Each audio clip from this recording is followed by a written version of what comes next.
Good evening and welcome to the Buckinghamshire Skills Hub broadcast for students in Key Stage 3.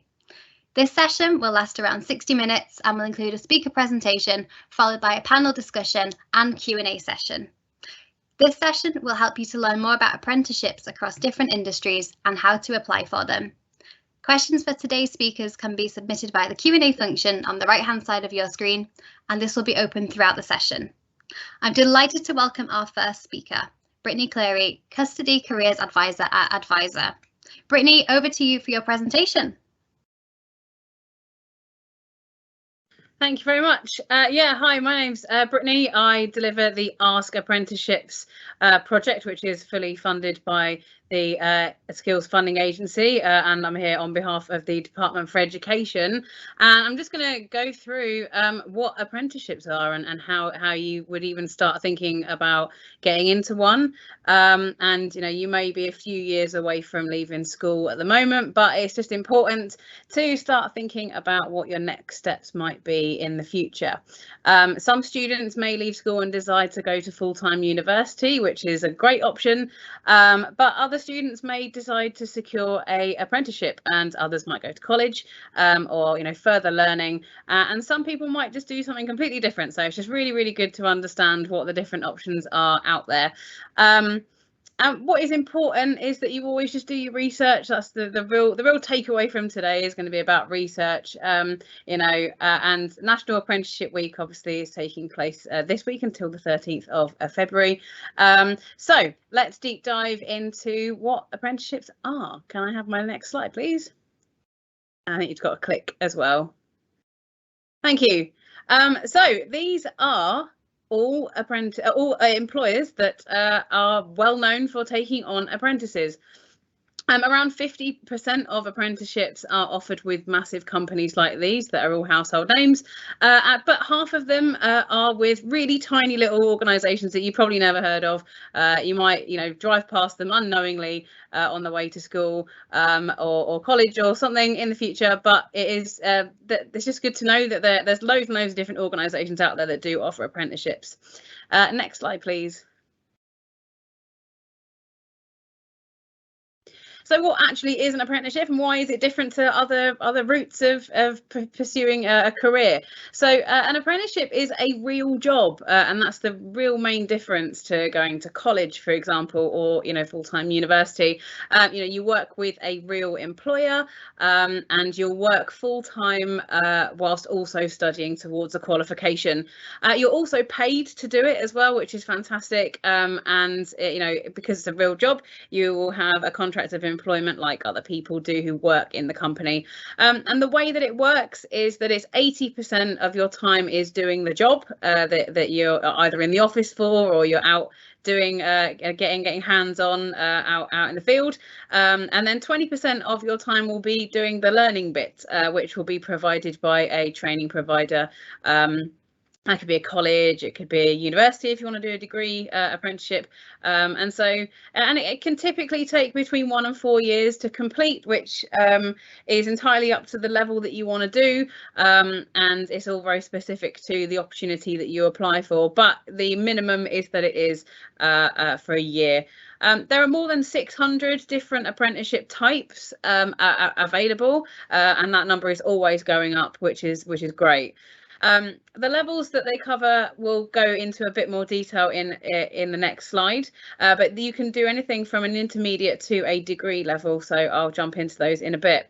And like I said, it is a real job, so you'll have real responsibilities, and I'm sure our fantastic apprentices will be sharing some of their stories about how how they're doing some really important stuff, and it's not just being the office monkey and having to make the coffee or doing the photocopying or anything like that. You're doing real stuff. You're a cog in a machine of a business, and it might not be the right mix for everybody, but some people don't like doing full-time education, and so if you're the kind of person that wants to get stuck in and wants to go out and be hands-on, then this could be a great opportunity for you, but it's not this kind of easy option that I think people do sometimes think. It does take a certain kind of skill to balance it, but it might be the perfect thing for you. So next slide, please. So these are the levels that they cover. They're slightly different to other forms of formal education. You start with intermediate, which is a level 2, and that is equivalent to 5 GCSEs at grades 4 to 9 once you've finished. So that's what you'll achieve at the end of your apprenticeship. Advanced is level 3, and that's equivalent to A levels. Higher covers levels 4, 5, 6 and 7, which includes a foundation degree and above. And like I said, you can do a degree via an apprenticeship, which is level 6 and level 7. And when you're a lot older, you might even want to go for a master's degree if there is one available in your field. So that's really cool. Next slide. Thank you. So there are different pathways into apprenticeships, and we'll kind of go through traineeships, work experience, T levels, and also applying for a vacancy directly. Next slide, please. So a traineeship is slightly different to an apprenticeship, and it can be a really good route into an apprenticeship if you're not quite ready. It is a pre-apprenticeship, which is what it's written on the screen there, and the point of it really is just to boost your confidence so that you're ready to start doing a proper role really.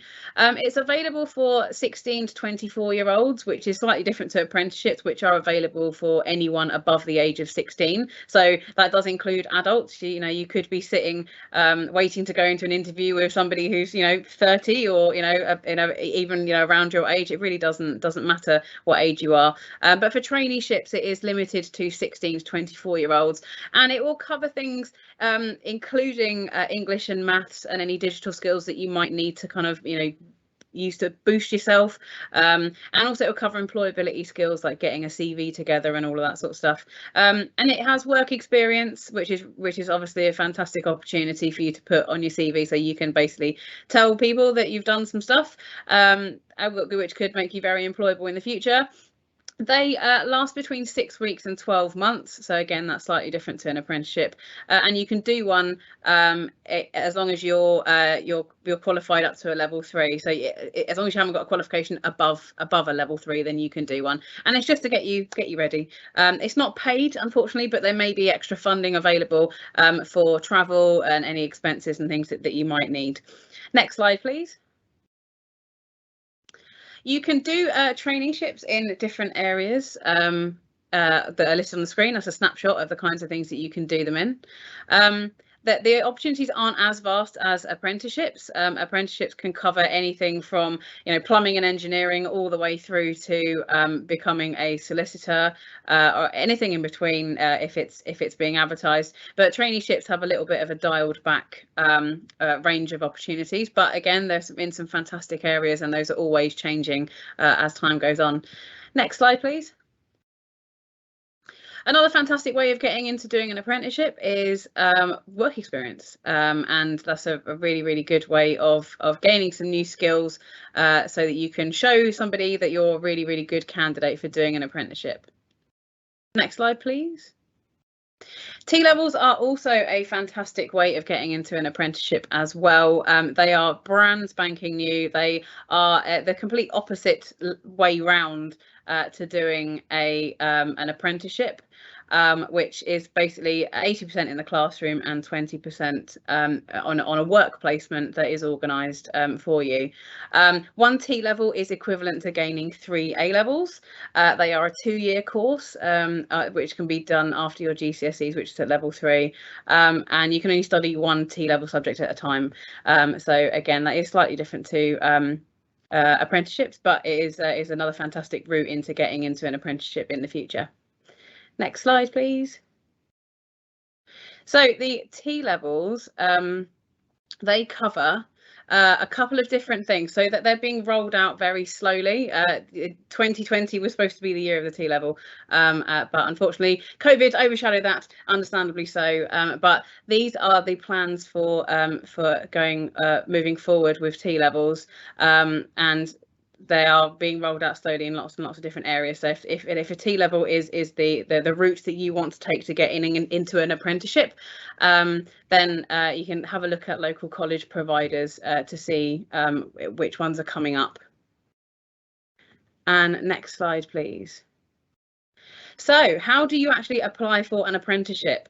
So there are a couple of different ways of exploring apprenticeships in a bit more detail, and obviously we'll have a Q&A session shortly where I can cover a lot more things about apprenticeships. And you know, there's a website called Find an Apprenticeship, which is the government page, and that is essentially where most of the opportunities are advertised.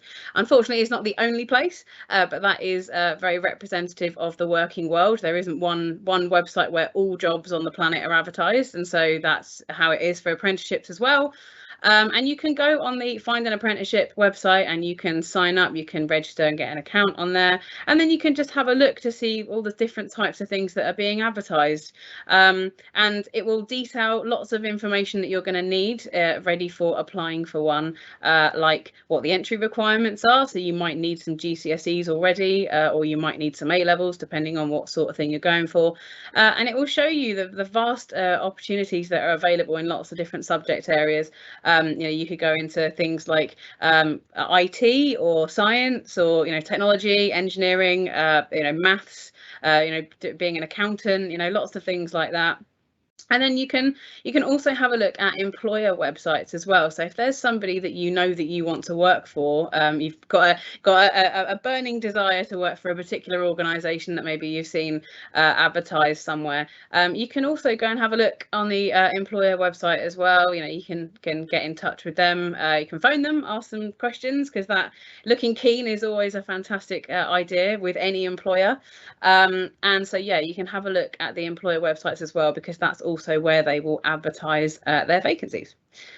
There's also some fantastic information available on the Amazing Apprenticeships website, which is the link is listed there. They have a thing called Vacancy Snapshots, and that is where you can go and have a look for loads of other information that is specific to particular organisations, and that's a really good place to start as well. And it gives little profiles of these different employers that offer apprenticeships on there. And also the Amazing Apprenticeships website has bucket loads of resources. They've got loads of videos. Obviously you've got the luxury tonight of actually listening to real life apprentices talking live, and you can get to grill them on what it's like to be an apprentice, which is going to be great for all of your questions.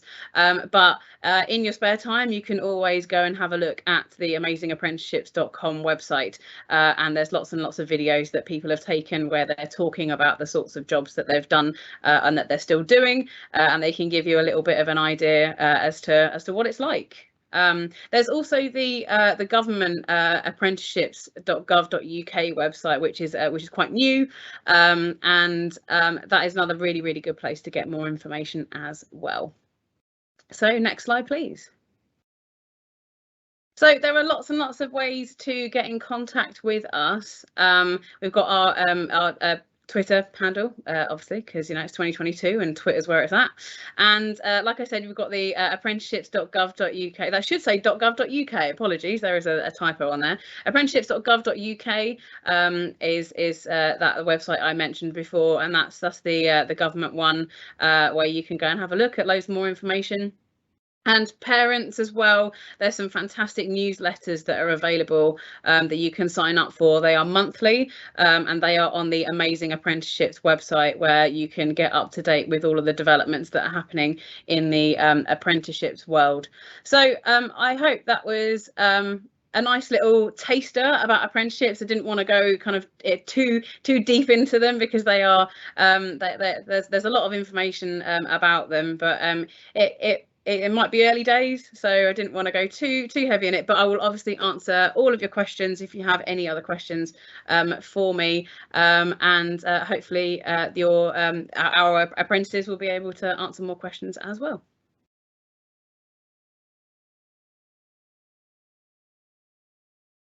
Thanks, Brittany. That was a great presentation for the students. I will highlight what you said at the beginning. It's important to do your research. You'll be given lots of information tonight, but yeah, please do your research.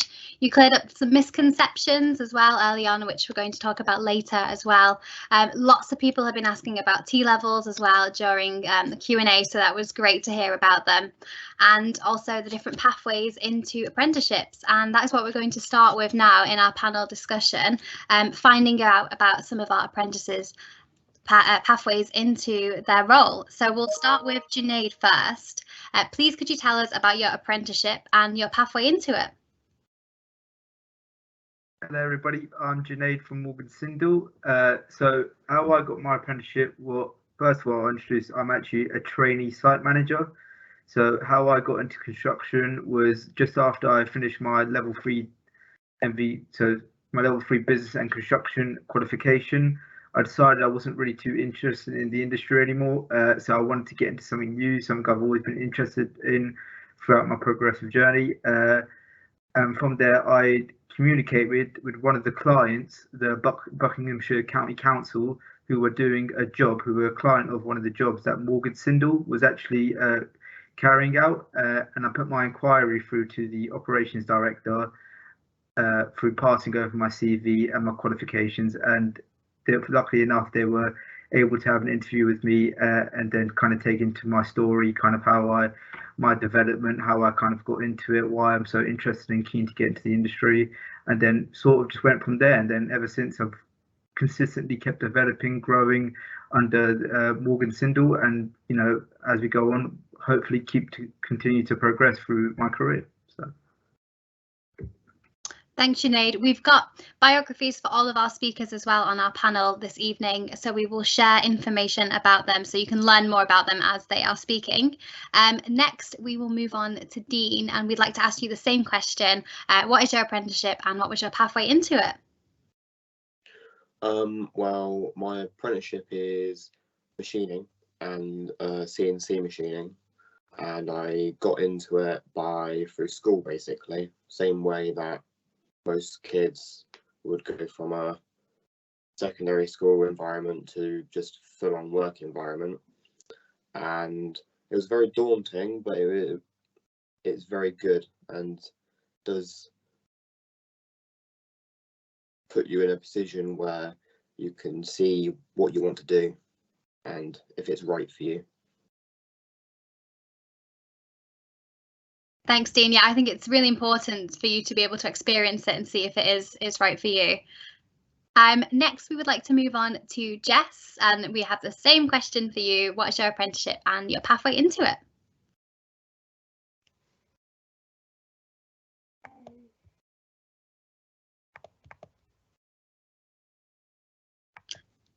Jess, can you hear us?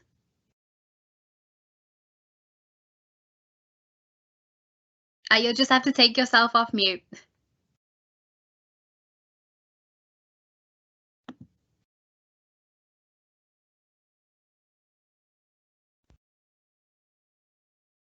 There we go. I think you should be able to speak now. Yep, can you hear me now? Yes, all good. Yeah, so my apprenticeship is I'm a plant operator. So I'm working on site at the minute, driving machines. So I've been on a dump truck, but I've just done my digger ticket as well. So I'll be going on to them in the next couple of weeks. But it's really good because obviously you get the experience while you're learning.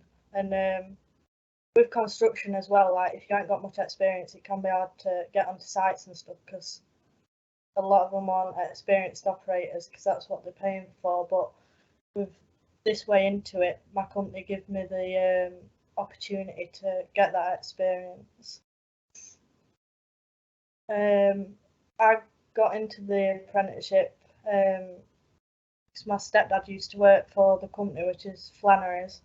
I used to go to work with him at weekends, and then through that they asked me to apply for the apprenticeship.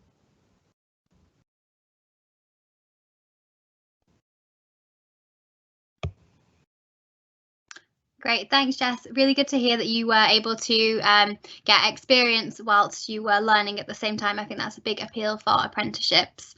Next, we'll move on to Adam. Adam, we would like to hear about your apprenticeship role, and we can see in the bio that we're going to post about you that you were attracted to your apprenticeship as it meant you can get hands-on experience. So when you told us about your apprenticeship role, we would like to know what else attracted you to your industry as well. Good evening. Yes, so I'm a recruiter at Zenopa. So I left school at 18 after doing my A-levels, and I was hands-on then after that for a year. But I decided I wanted a bit more control of my financial future, and the recruitment space is an area in which you can do that.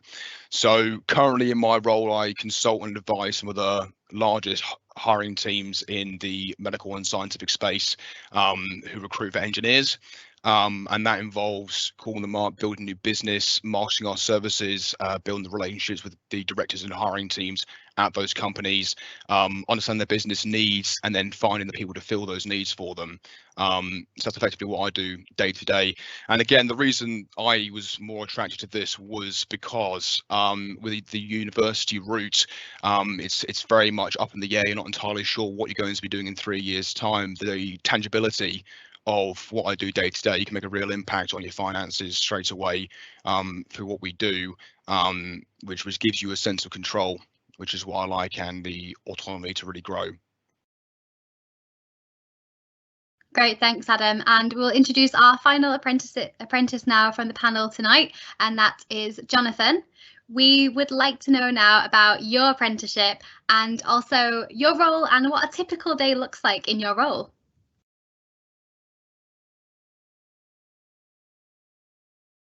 Oh, Jonathan, you'll have to take yourself off mute. Sorry about that. Hi, good evening, everyone. Great, we can hear you. Yeah. All right, so my name is Jonathan, and my pathway to apprenticeship is, I would say, a weird one. So I was in the military for like a few years, 10 years, and after my military career, I had to transition into civilian life. So I was like, what do you do? And then I stumbled across getting into health. So I decided to apply to Buckinghamshire NHS Trust as a healthcare support worker. And that's where it really started for me, really. So on this program, I was able to start off as a healthcare worker. Then I showed some interest that I wanted to progress my career. And then I had two options. Either you go to university full-time or you do an apprenticeship where you can earn and learn at the same time. So I decided to go down to the apprenticeship route, which is a fantastic way for anyone who doesn't want to go to university full time. This is a way where you can work and study at the same time, earn some money.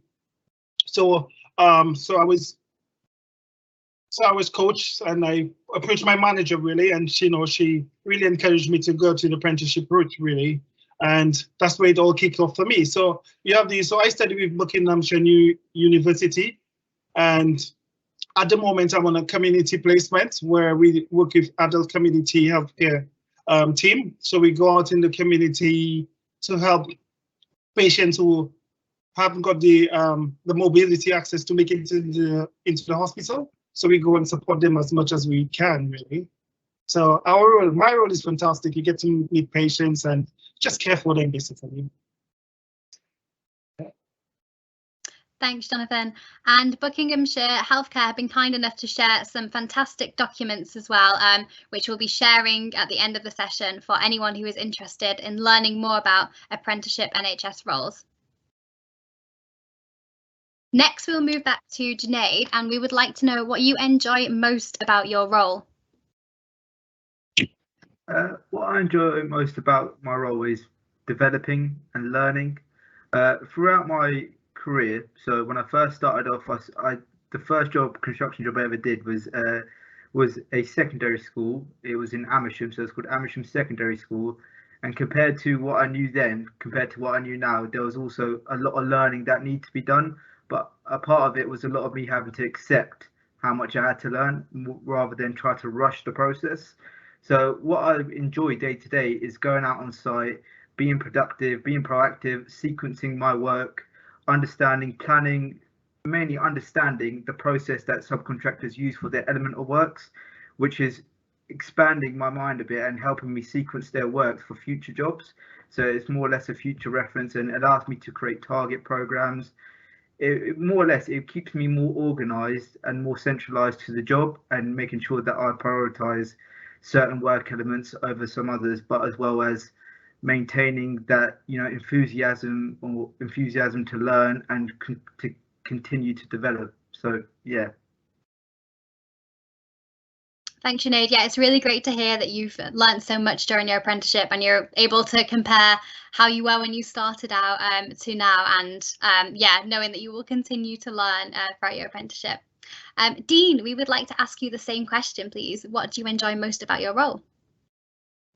Well, throughout my role in my job, the best thing I think is seeing how much I've progressed since the first day even. So the stuff I could do a year ago compared to now is uncomparable. And day-to-day wise, I love the programming and just learning something new each day and how to incorporate each thing I've learned into my work to make myself more efficient and more of an asset to the company, really. Yeah, great to hear from both of you that progression has been a highlight of your role, and yeah, continuing to learn on the job. Jess, we'll move to you next. Please, could you tell us about some of the roles in your industry or at your company that young people may never have heard of before, maybe some jobs that you didn't know about until you started your apprenticeship, that they might like to hear about? Sorry, what was that? Yeah, so we'd love to hear about some job roles in either your industry or your company that you might not have heard of before you started your apprenticeship, that the young people listening today might find interesting to know about.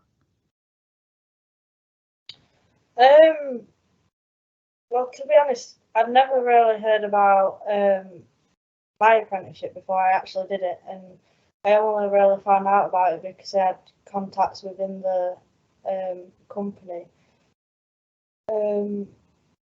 But the company that I'm working with, there's so many different job roles you could go into. Obviously, there's like the being on side of it, or you could be in the office. It all depends what you prefer, really.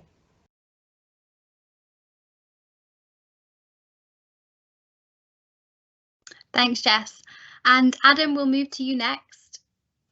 We would like to know, how is your industry growing and where do you see it developing in the next 5 to 10 years? Yes, we're really in quite a fortunate position. As I'm sure you've seen the news and such, many companies are needing to hire, and as we specialise in healthcare and scientific, that's one of the areas where the government and companies are massively investing in. So in terms of the value that we can add to them, in terms of the next sort of 5 to 10 years, it's just going to grow and expand. Obviously for us, that's then commercially fantastic, but it also means that we're able to place some really great people into really great roles as well. And as these companies grow, develop new technologies, obviously the engineers are going to be making those and working with those. We can just see the exponential growth going forward, which is absolutely fantastic. Thanks, Adam. That's great to hear. We'll move to Jonathan next. We would like to know about your plans for progressing in your nursing career and how your apprenticeship has enabled you to do this. Oh, you'll just have to unmute yourself again. Okay, so my plan is to become a registered nurse. That's the end goal. So with this program, what it does, it enables you, bring you one step closer to becoming a registered nurse. So the process is, you do the apprenticeship program, right? And so what the apprenticeship program, it enables you, it broadens your prospect of nursing, right? Because clearly I didn't have any understanding of what a nursing does, because I was in the military. That's like completely out of my scope. And getting into nursing and doing the apprenticeship, it gives you it exposes you to life-changing skills, and it's just a massive exposure, right? For example, I didn't know what was a cardiac nurse prior to joining the NHS, and then I understand the cardiac nurse lives with somebody who suffers a heart attack. I didn't know how to take bloods, but now I'm a qualified phlebotomist. I know how to take bloods from patients. I didn't know what is an ECG, really. It's just like a heart reading, your heart reading. Just stuff I didn't know of. I haven't heard of it before. So this apprenticeship has prepared me and steered me in the right direction. So then I could basically assist a nurse, because what the program is really is just an apprenticeship, a nursing associate apprenticeship. At the end of your qualification, what it is, you're just one step below a registered nurse. So that in itself, it would free up a registered nurse to do other things or deal with patients who are more critically ill, because a nursing associate apprenticeship, when you qualify, you're a nursing associate, you could basically do everything that a nurse would do apart from certain medications. So it's a massive help to help with the shortfall of nurses. As we all know, we don't have enough nurses in the country. So that's just one program the government has introduced to help with the shortfall of nurses, which I think is it's a brilliant idea. Thanks, Jonathan. That was a great answer. We'll move on to Junaid next for a really important question. And Brittany started to speak about this during her presentation. But are there any misconceptions that the young people listening today might have about apprenticeships, maybe something that might be putting them off doing an apprenticeship? So misconceptions that you may have heard about, and what you would say to demystify these misconceptions. Yeah, well, without trying to take all of Brittany's slide, there's plenty. To believe it or not, I was actually one of them who wasn't a foregoer for apprenticeships when I was going out through my career. But one of them is definitely the one common misconception I hear is that employers don't value apprenticeships as much as they do degrees. Now, I think you have to be really careful about that one, because the apprenticeships is more or less more experience. You get more qualification out of it, because I'll sort of touch on my experience with it. Is you get 1 day a week in education, but you get 4 days in your personal job, expanding, learning, progressively adding anything that you've learned from site towards your coursework, as well as learning and taking back from what you've learned in your education in a classroom out onto the real world, onto site. So I think in that sense it is very beneficial, and I think it's something that people should more or less ask more into and then raise the question more, because apprenticeships, in my opinion, are one of the more progressive, best options in the future. I'm not saying university isn't, because university is great as well, but an apprenticeship is definitely beneficial, especially as you get your career started. Another one that I'm just thinking of is one that Brittany raised as well, is about when you start off, you're afraid of being like the tea boy, or, you know, making the coffees and stuff like that. I can tell you it is the complete opposite of that. It is more or less a collaborative team. You feel like one of the team, and they make you feel like one of the team. When I started off the company, more or less what I was afraid of is not feeling as included. But when I met the site managers, when I met the people in the company, they just make you feel so much a part of the team, and they set you with responsibilities that will progressively help you with your learning development and help you adapt for the future. So again, there's a whole end of, you know, misconceptions, but at the same time, it all accounts to continuing to develop and always ask the questions, or keep asking questions. I think I can't emphasize this enough. One of the things my first mentors ever taught me is always ask questions when you're young, because this is the best time to ask questions. When you get older, you'll probably be held liable for it, for not knowing it, but the best time to answer is now, and then the best time to do and action is at this current moment in your young adulthood.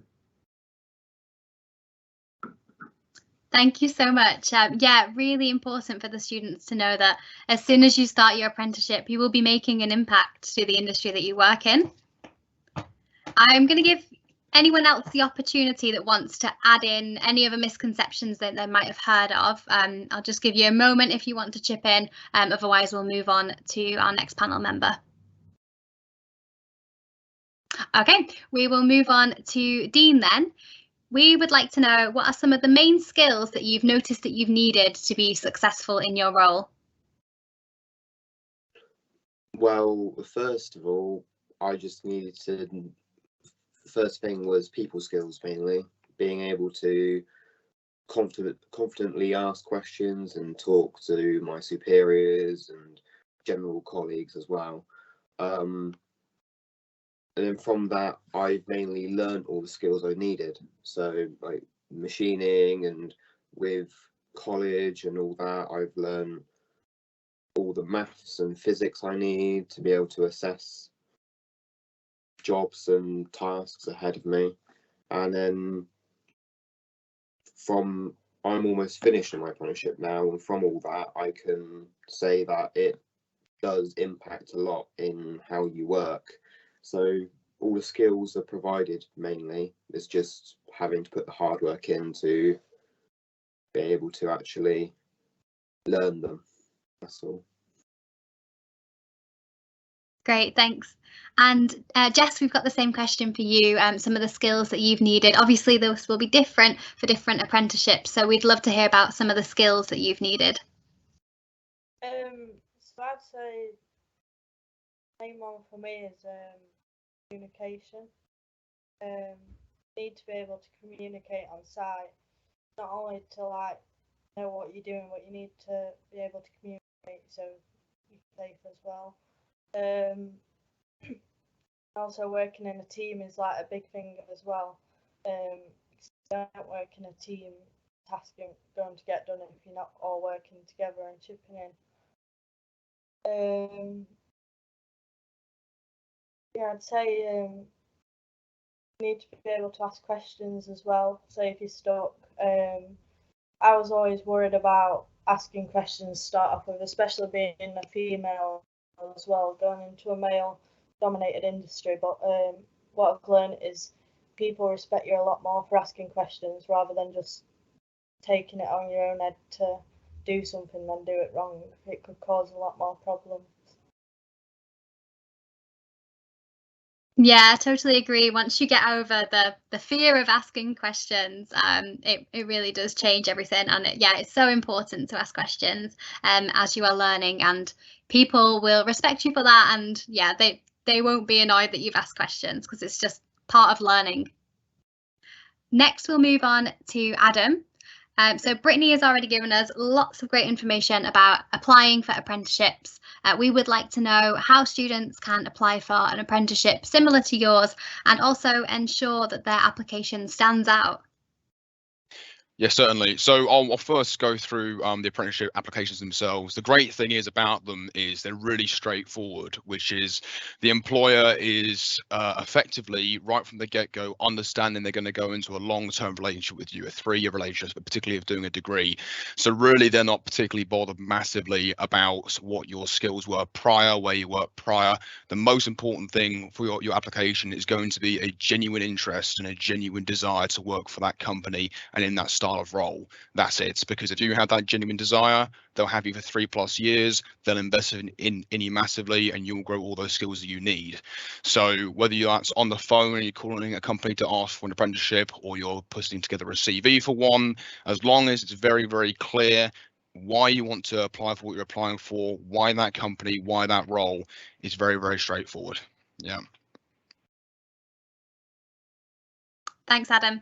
And Jonathan, we will move to you for our final question before we start the Q&A from the students. And we would like to know, is there anything that you wish you'd known before you started your apprenticeship?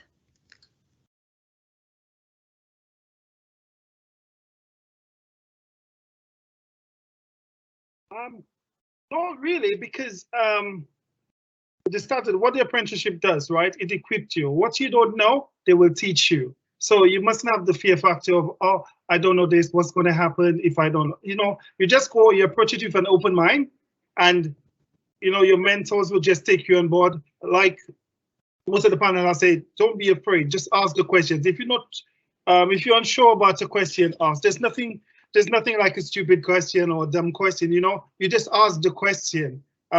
Sometimes there might be an apprenticeship, if you could think about it, maybe somebody else is thinking about it, and everyone around you, you will always be placed into a team where everybody's willing to take you under the wings and assist you, you know, just to enable you to develop. So just go out for it, ask the questions, show confidence, you know, just communicate really. And most of all, just be a team player, you know, just work with everybody else, ask questions, like I said, and you're just going to be fine. Thanks, Jonathan. Yeah, that's been a common theme tonight, that you've been so supported throughout your apprenticeship with having a mentor and yeah, feeling like you can all ask questions as well. So that's really great for the students to hear. We'll now move on to the student Q&A. We've had so many questions come in from the students, so we will do our best in the next 20 minutes to answer as many as we can. Jonathan, we'll stay with you for the first question. This comes in from Suday from Creswick's Community School. And they would like to know about any other apprenticeships in the medical field. So kind of any other NHS apprenticeships that you can tell us about. Okay, well, with the nursing associate, it's like a pathway, right? It's just like the first step.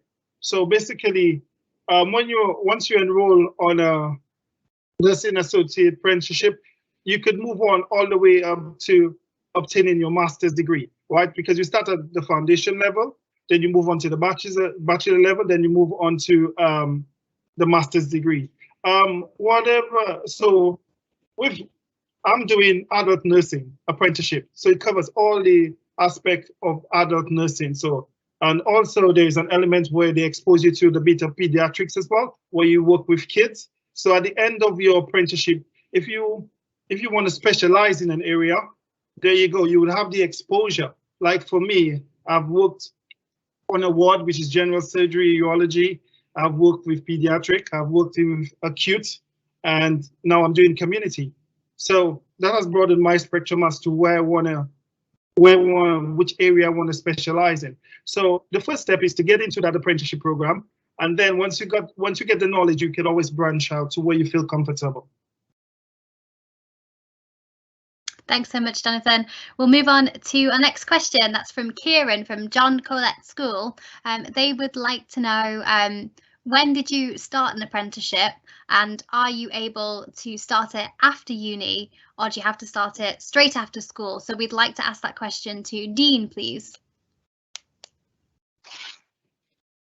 Well, you can start an apprenticeship whenever you want, after school, so you can go straight in after school like I did.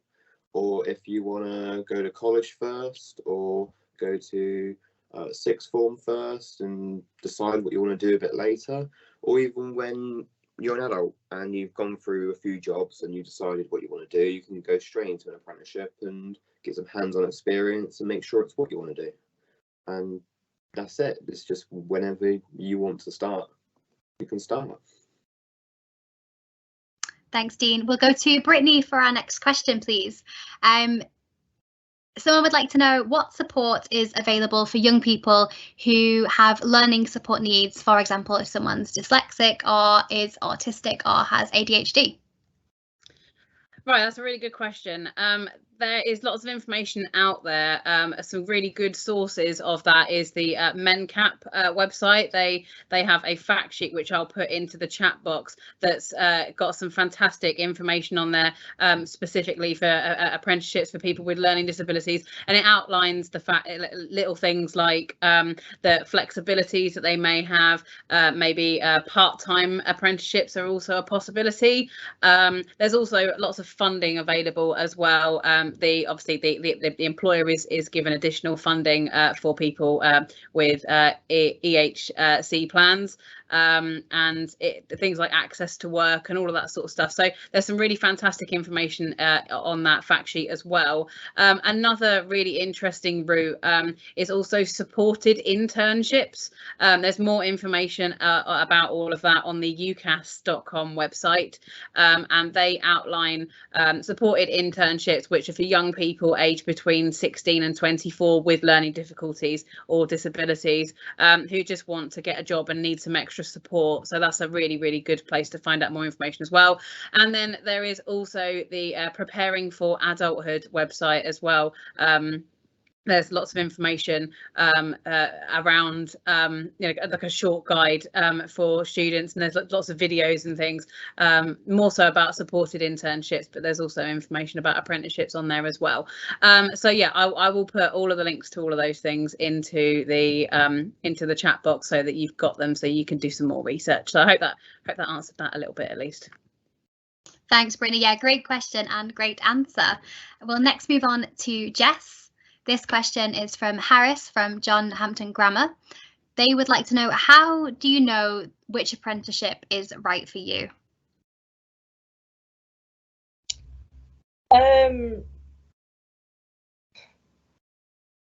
Well, I knew it was right for me because I'd already had experience in it. That's because I was going to work with my stepdad at the weekends and stuff. I got some experience in construction and I enjoyed it. I enjoyed the being hands-on.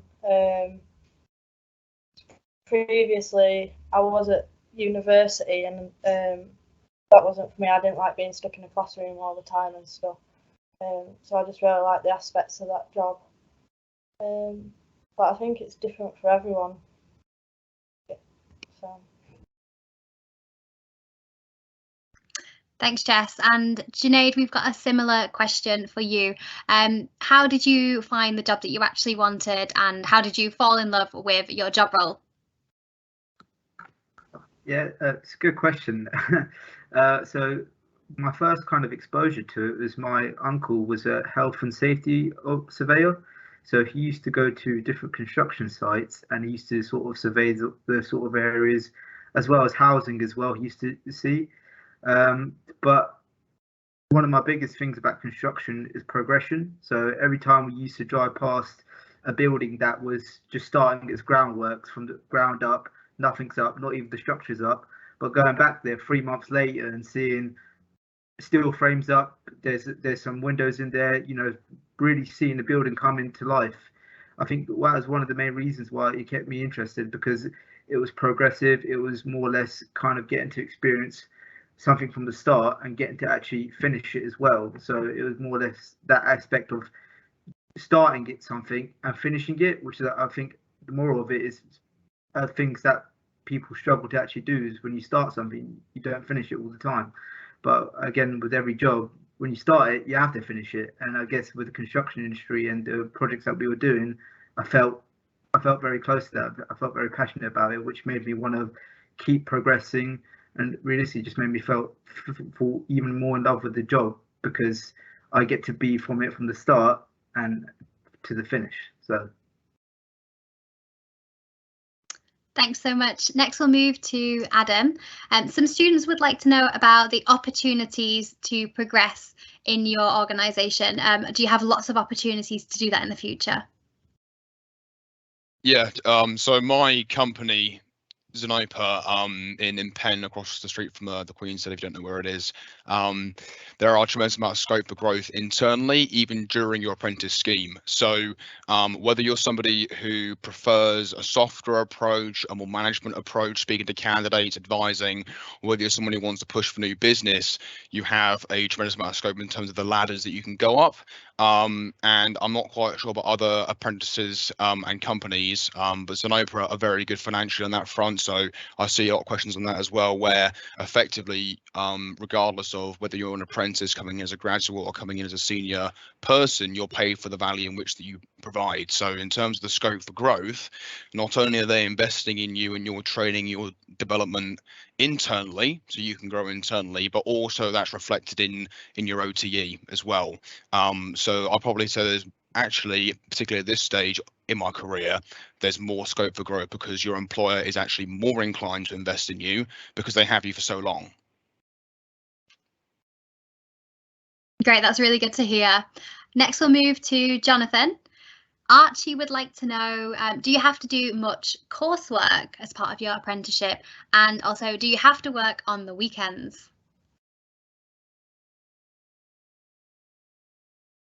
Or you just have to take yourself off mute?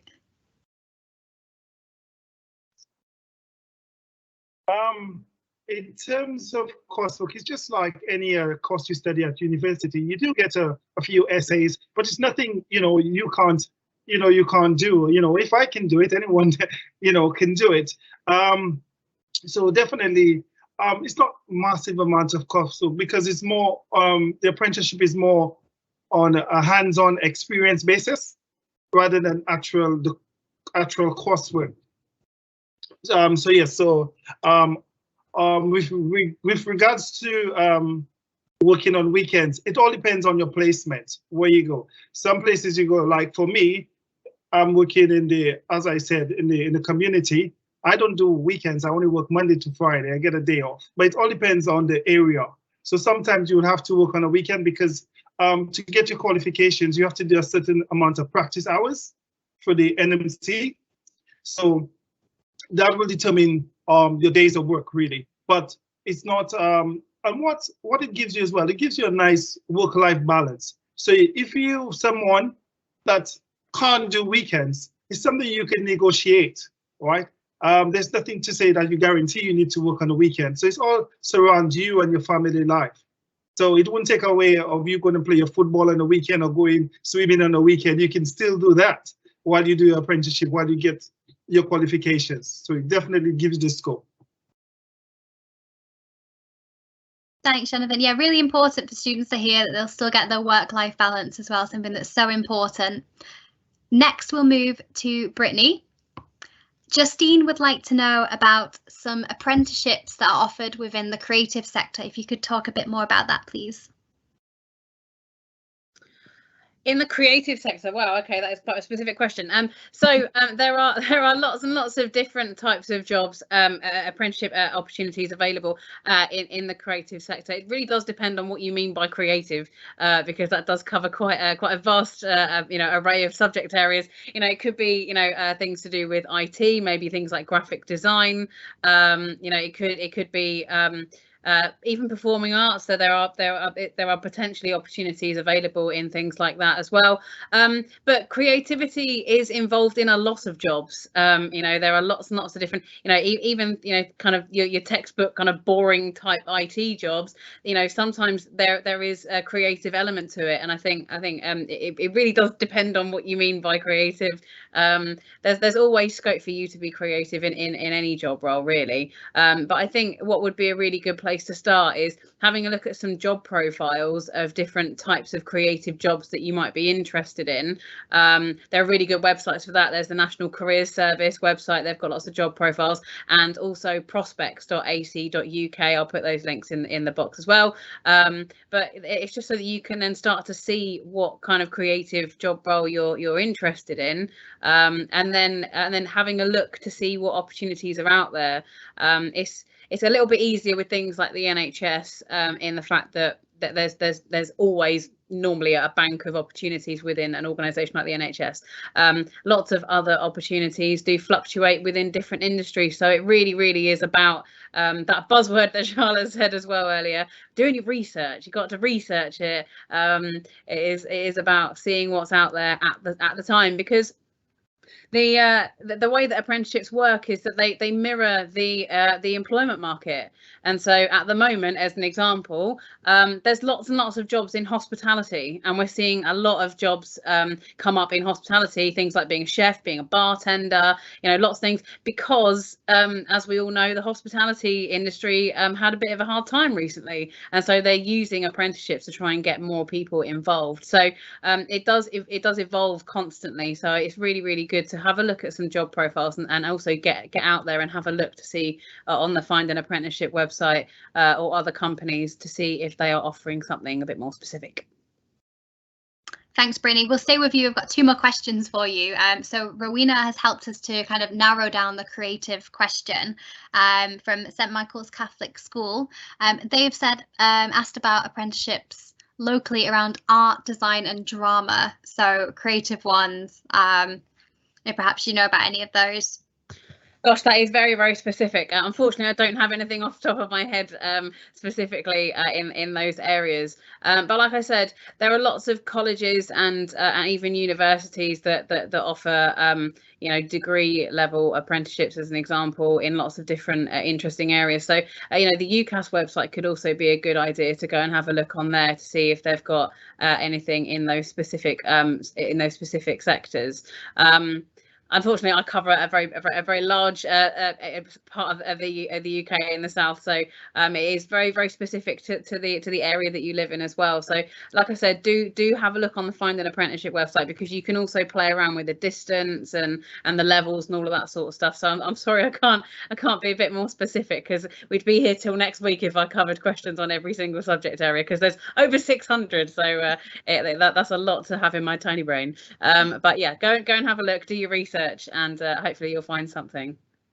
Thanks, Brittany. And yeah, our final question to you is from Susanna, who would like to know how competitive is it to apply for an apprenticeship, and what advice would you give to someone who is preparing for the application process?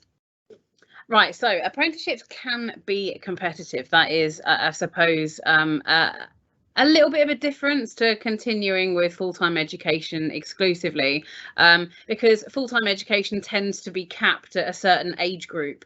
So obviously, you know, if you're going for a degree, generally speaking, everyone's going to be roughly around the same age. You might get, you know, the odd adult learner thrown in there potentially, but generally speaking, there's a bit of an age limit for certain things like that. Whereas with an apprenticeship, because you can do them, and this has been touched on by some of our apprentices as well today, because you can do it an apprenticeship from age 16 upwards, that does mean that anyone can apply. So obviously that does mean that there's a broader spectrum of people that can apply for an opportunity. So like I said, you know, you may be sitting waiting for an interview with somebody who's, you know, maybe old enough to be your dad, or you know, you just don't know. There's just going to be such a vast mix of people that are going to apply for them.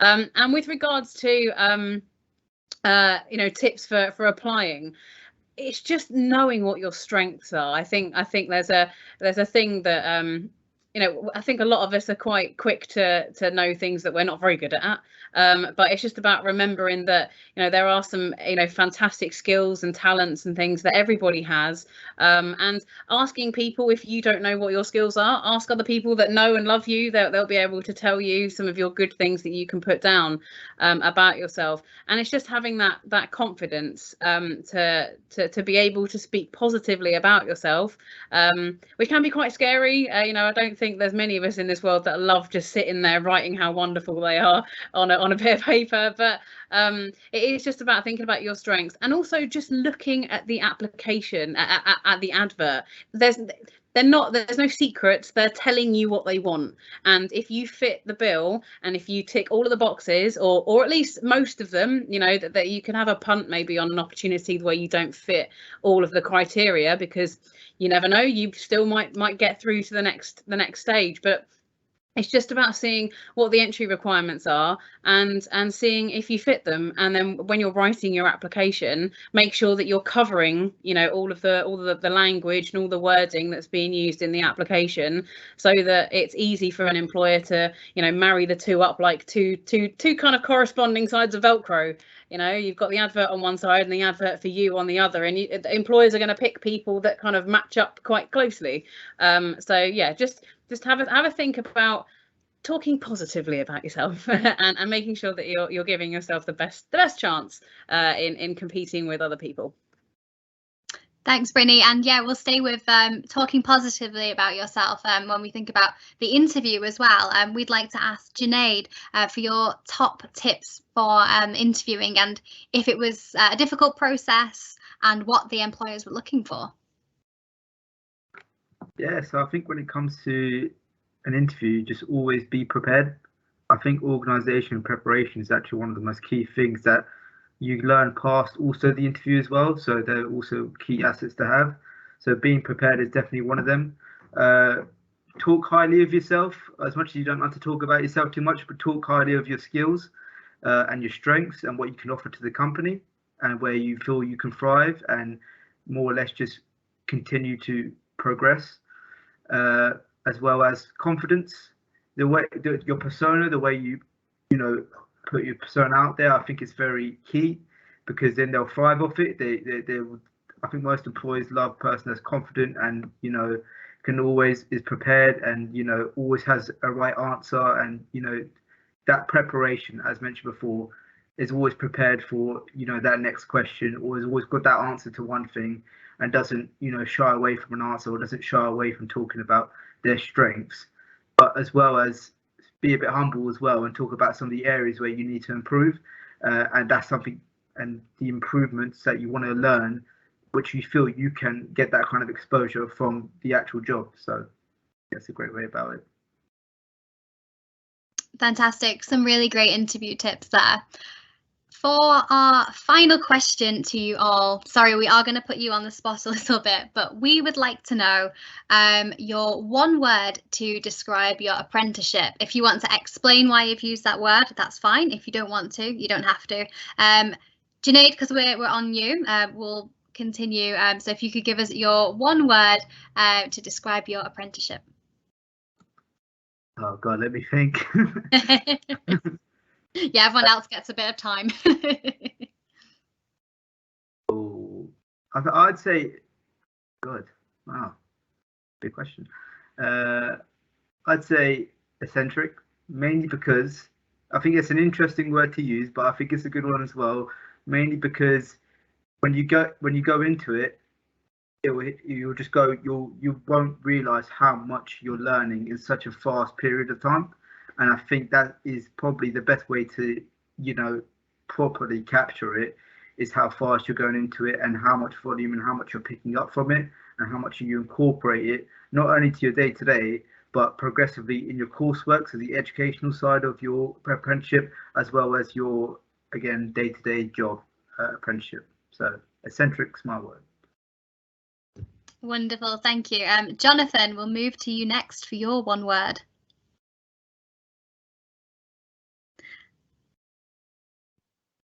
Okay, the one word I would use is rewarding, right? Because at the end of the day, once I get home, I feel a sense of achievement, right? I've done something positive. I have created a change in somebody's life. I've helped them, because majority of the persons that I come across, they're poly individuals who can't do much for themselves.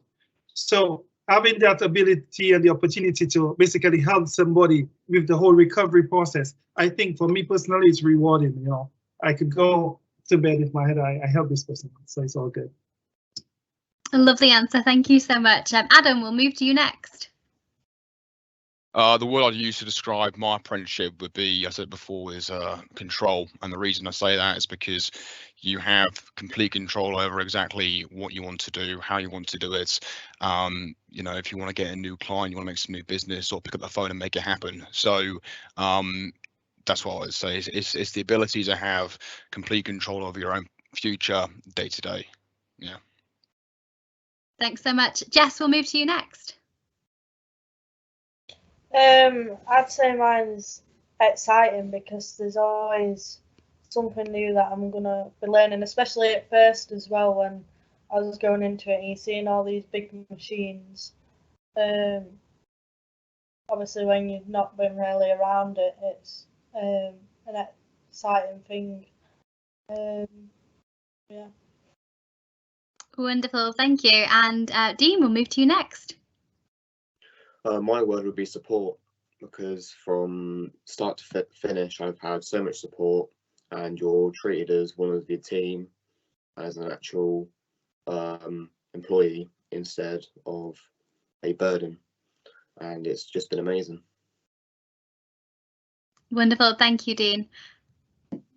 And that is the end of our broadcast. A huge thank you to everyone who tuned in, and a massive thank you to our speakers, our panel. You've been wonderful. And Brittany, thank you for your presentation. We've learned so much from all of you for sharing your insights about your apprenticeship. It's been really great. So thank you so much. We've also posted a feedback form in the Q&A thread, and we would really appreciate it if you could fill this out to give us some feedback. But thank you, everyone, and have a great evening.